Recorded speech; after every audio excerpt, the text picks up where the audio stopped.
Transgender कहलाएगा। ये भैया हिंदी में बताइए क्या कहलाएगा? छक्का, हिजड़ा। जो भी लड़के देख रहे हैं इस वीडियो को, बिहार बोर्ड क्लास 12 बायोलॉजी का तीसरा चैप्टर मानव जनन, इंग्लिश में बोलेंगे ह्यूमन रिप्रोडक्शन। इसको बिल्कुल आसान भाषा में हम लोग पढ़ेंगे, एक एक चीज को समझेंगे, क्योंकि हम आपको वही पढ़ाते हैं जो सीधे एग्जाम में टकराते हैं। आप पिछले 2025 के 24 के देख सकते हैं, प्रूफ कम्युनिटी पोस्ट में डाला हुआ है। और इस चैनल के शॉर्ट सेक्शन में जाएंगे या कमेंट बॉक्स में जाएंगे तो एक लिंक मिलेगा, वहां पर जाकर के आप प्रूफ देख सकते हैं। सब कुछ टकराया है और स्टूडेंट का 460 नंबर, 456, 451 ऐसे आया है। तो बिल्कुल निश्चिंत रहिए, जो भी पढ़ाएंगे वो आपके सीधे एग्जाम में टकराने वाला है। क्योंकि देखो तीसरा चैप्टर में जो जो इंपॉर्टेंट बात है ना, जो आपसे एग्जाम में पूछे जाएंगे और आपके नॉलेज के लिए इंपॉर्टेंट है, सब कुछ बताएंगे। और बिल्कुल आसान भाषा में, जो लोग नहीं पढ़ाते हैं ना इस चैप्टर में, कुछ कुछ चीजें हैं, वो सब कुछ हम आपको पढ़ाएंगे और बिल्कुल खुल करके पढ़ाएंगे। कोई दिक्कत कहीं से होने वाली नहीं है, ठीक है। तो चलिए शुरू करते हैं, एक एक कंसेप्ट को हम लोग समझेंगे। बोर्ड देख करके जज मत करना, है ना। मैं व्हाइट बोर्ड पर ऐसा पढ़ा दूंगा कि बहुत सारे डिजिटल बोर्ड वाले नहीं पढ़ा पाएंगे, है ना। तो चलिए शुरू करते हैं और एक एक चीज को समझते हैं। तो पहला टॉपिक है हमारा जनन क्या होता है, ठीक है। दूसरा चैप्टर में हम लोग पढ़े थे कि जनन क्या होता है, जनन कितने प्रकार के होते हैं। मैं एक बार फिर से आपको बता देता हूं। देखो, जीवों में अपने ही समान संतति यानी संतान उत्पन्न करने की प्रक्रिया जनन कहलाती है। बिल्कुल, अब कोई कुत्ता है वो बकरी का जन्म थोड़ी दे सकता है ना। एक्सेप्शन वगैरह हो जाता है, वो अलग बात है। लेकिन अपने ही समान कोई भी जीव, अपने ही समान मतलब अपने ही जैसा जब संतान उत्पन्न करता है, जब संतान को जन्म देता है, वही प्रक्रिया क्या होती है? जनन कहलाती है ना। अब जनन दो प्रकार के होते हैं। पहला होता है अलैंगिक जनन, दूसरा होता है लैंगिक जनन, ठीक है। अलैंगिक जनन में एक ही कोई जनक भाग लेते हैं और लैंगिक जनन में दो जनक भाग लेते हैं। जो दो जनक क्या होना चाहिए? एक मेल होना चाहिए और एक फीमेल होना चाहिए। भैया एक के जनक भाग लेके कैसे जनन कर देगा? तो देखो, पैरामीशियम होता है, अमीबा होता है, इसमें दो जनक की आवश्यकता नहीं होती है। जैसे एक है ना अमीबा, देखो थोड़ा सा मैं समझाता हूं यहाँ पे। अमीबा एक है, ठीक है, इसका साइज अनिश्चित होता है, मतलब किसी भी आकार का या हो सकता है। या क्या होता है? द्विखंडन विधि द्वारा इसमें जनन होता है, मतलब एक के है ना, ये पुराना होगा तो टूट जाएगा, तो यही जनन हो गया। इसमें कोई मेल फीमेल वाला बात नहीं होता है। लेकिन मानव में क्या होता है? एक मेल होना चाहिए, एक फीमेल होना चाहिए, तब जाकर के जनन की प्रक्रिया संपन्न होगी, ठीक है। तो देखो, जनन हम बता दिए, कोई भी जीव अपने ही समान जब संतान उत्पन्न करता है तो जनन कहलाता है। जनन दो प्रकार के होते हैं, अलैंगिक जनन जिसमें एगो कोई भाग लेता है, और लैंगिक जनन जिसमें दो जनक भाग लेते हैं, ठीक है। आगे हम लोग बढ़ते हैं, बहुत इंपॉर्टेंट है।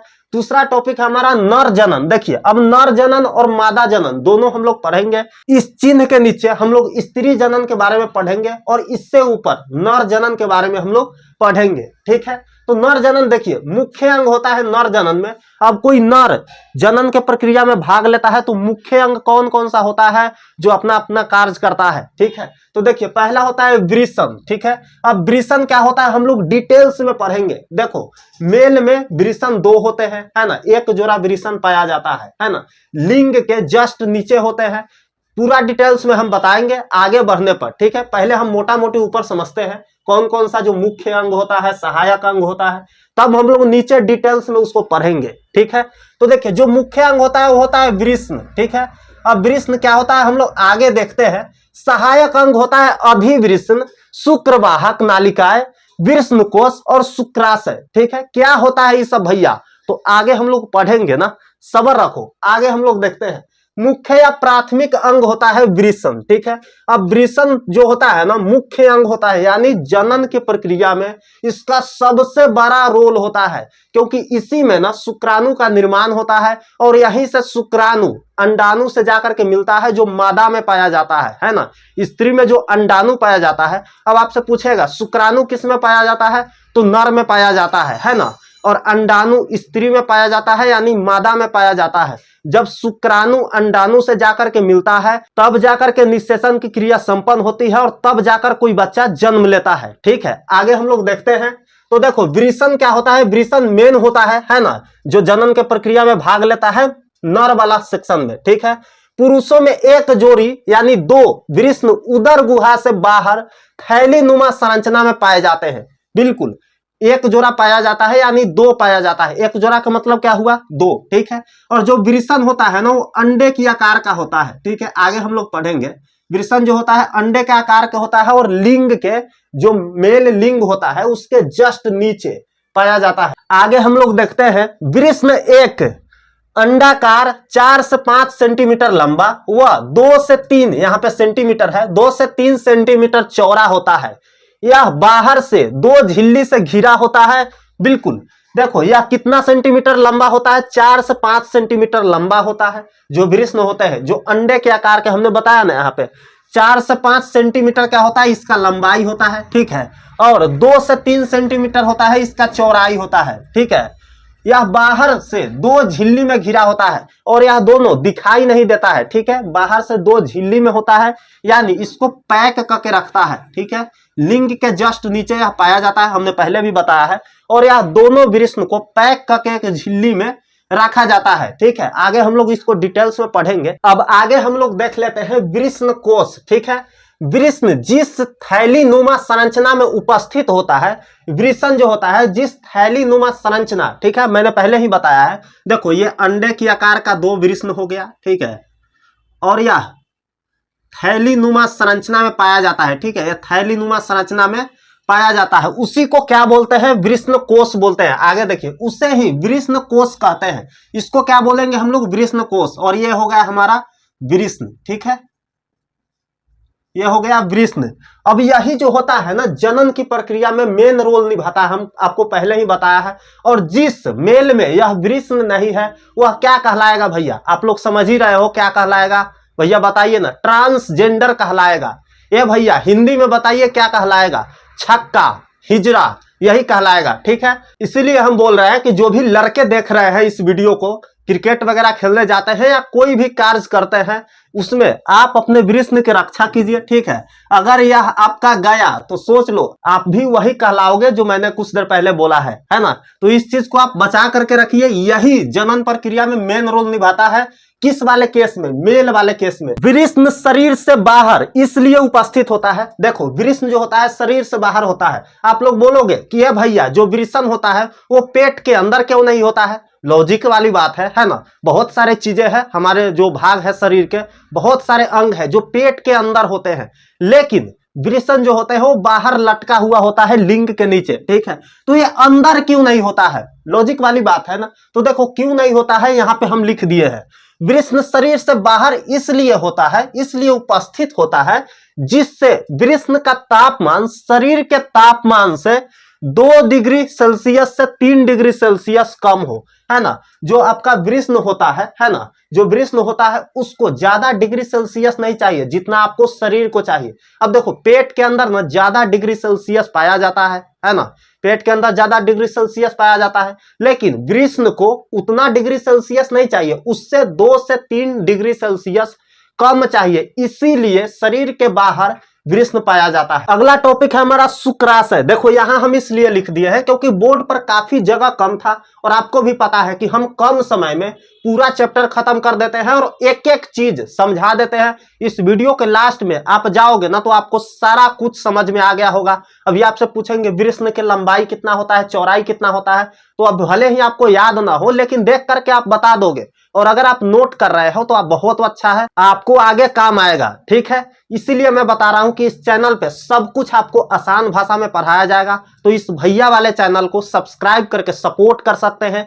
एक एक चीज हम आपके एग्जाम तक सिखाएंगे और आपका भी सपना है ना कि 450 से ऊपर नंबर लाए, तो बिल्कुल यह पूरा होगा क्योंकि यह हम करवाएंगे, ठीक है। बस आपको क्या करना है, इस चैनल के साथ बने रहना है। एक एक चीज हम आपको गाइड करते रहेंगे, समय समय पर क्या चाहिए आपको एक एक चीज बताएंगे। तो इस वीडियो को लाइक कर दीजिए अगर मजा आ रहा है तो, अच्छे से समझ पा रहे हैं तो, और इस चैनल को सब्सक्राइब करके रख लीजिए, फ्यूचर में बहुत काम आएंगे, है ना। तो चलिए आगे बढ़ते हैं। शुक्राशय यह एक ग्रंथि है, ठीक है। यहां मैंने लिखा है, मैंने पहले ही बता दिया।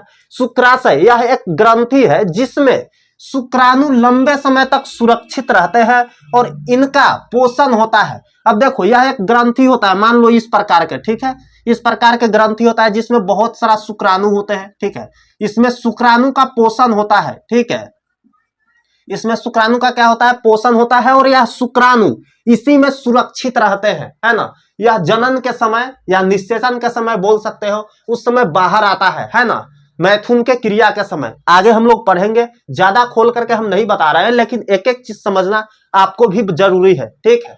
आगे हम लोग बढ़ते हैं, मूत्रवाहिनी है।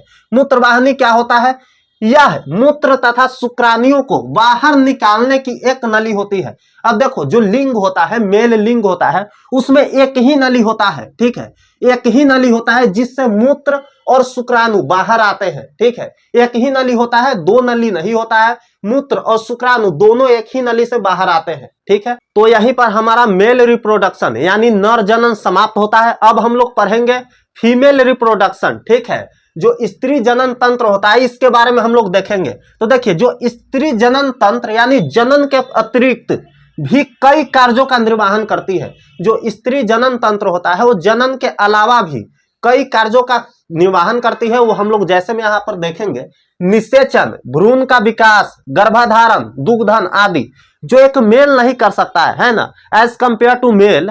जो स्त्री होती है वो कई कार्यों का निर्वहन करती है जनन में, ठीक है। पहला तो निषेचन, भ्रूण का विकास, गर्भाधारण, है ना, एक मेल गर्भधारण नहीं कर सकता है, दुग्धन भी नहीं कर सकता है, आदि का निर्वहन करती है। स्त्री में मुख्य जनन तंत्र क्या होता है, तो देखिए अंडाशय जो होता है, जैसे जो मेल में था, है ना, वृषण था, है ना, मुख्य जनन अंग था, वैसे ही स्त्री में कौन सा मुख्य जनन तंत्र होते हैं, तो अंडाशय होते हैं। अब सहायक अंग कौन है, तो अंडवाहिनी। सहायक अंग के मतलब क्या, जनन के समय जो स्त्री के सहायक अंग है, हम उसका बात कर रहे हैं, ठीक है।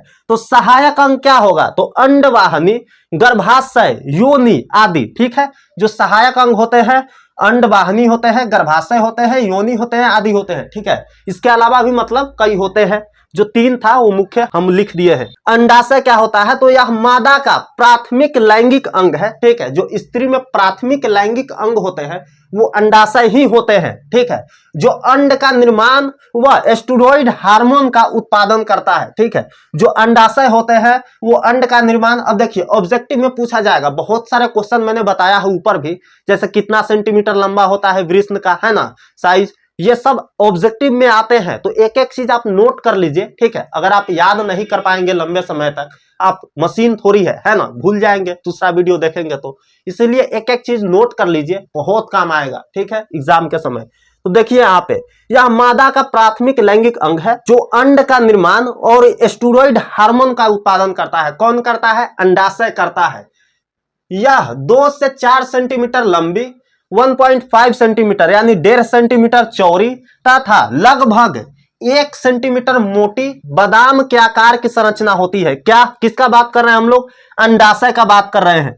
2 से 4 सेंटीमीटर लंबी होती है, 1.5 सेंटीमीटर चौड़ी तथा 1 सेंटीमीटर मोटी होती है, ठीक है, बादाम के आकार का। मैं हो सकता है तो फोटो लगा दूंगा, आप यहाँ पे देख लेना, ठीक है। आगे हम लोग बढ़ेंगे, अंडवाहिनी। अंडवाहिनी क्या होता है भैया, यह पतली नली होती है जो गर्भाशय और अंडाशय को जोड़ती है। अब ऑब्जेक्टिव में आएगा कि वह अंग जो गर्भाशय और अंडाशय को जोड़ती है क्या कहलाती है, तो अंडवाहिनी कहलाती है, ठीक है। अगला हमारा टॉपिक है गर्भाशय। मादा में केवल एक गर्भाशय पाया जाता है जिसे बच्चेदानी भी कहते हैं। अब देखो मादा में कितने गर्भाशय पाया जाता है, तो एक ही पाया जाता है, ठीक है, जो 8 सेंटीमीटर लंबी होती है और उसी को बच्चेदानी भी कहते हैं। अब देखो 2-3 बच्चे होने के बाद वो स्त्री चाहती है कि अब बच्चा ना हो, तो ऑपरेशन करवाते हैं हम लोग, और ऑपरेशन में इसी चीज को हटा दिया जाता है, शरीर से अलग कर दिया जाता है। किस चीज को भैया, बच्चेदानी को। इसी को शरीर से बाहर कर देने पर अब दोबारा निषेचन की क्रिया होगा भी तो बच्चे का जन्म नहीं होगा, ठीक है, बच्चे का जन्म नहीं होगा। अब लास्ट हम लोग देख लेते हैं योनि क्या होता है, ठीक है, इसको ज्यादा डिटेल्स में हम नहीं बताएंगे, ठीक है। गर्भाशय का पतली ग्रीवा द्वार योनि में बदलता है। योनि मैथुन के समय पुरुष से वीर्य ग्रहण का कार्य करती है। ठीक है, अब इसको हम ज्यादा डिटेल्स में नहीं बढ़ेंगे, ठीक है, नहीं तो यूट्यूब चाचा बुरा मान जाएंगे। और इससे आगे का चैप्टर है, इसको भी मजे में हम पढ़ाएंगे, तो बने रहिए हमारे साथ। इसके लिए आप चैनल को सब्सक्राइब कर सकते हैं। अगर वीडियो अच्छा लगा तो लाइक कर दीजिए, क्या जाता है, 1 सेकेंड का काम है। और मजे में पढ़ाई करते रहिए। तब तक मिलते हैं आपसे नेक्स्ट वीडियो में। Love you all and bye bye.